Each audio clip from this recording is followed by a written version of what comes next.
ఒక అన్నగా ఊళ్ళో ఒక రాక్షసి ఉండేదంట. ఆ రాక్షసి కోడిని చంపేస్తున్నప్పుడు ఒక ఆయన వచ్చి దాన్ని పంపు కొట్టారంట. తర్వాత కట్ చేసినప్పుడు అది అది చిన్నగా అయింది. చిన్నగా అయినాక వాళ్ళు అప్పుడు కొట్టేసుకోవాలంట దేన్ని, ఆ రాక్షసుని. ఎందుకంటే అబద్ధాలు చెప్పిందని. ఏమని? నేను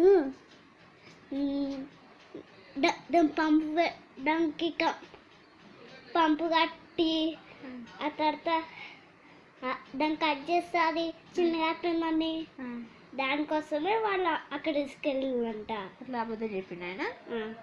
అప్పుడు చెప్తే అప్పుడు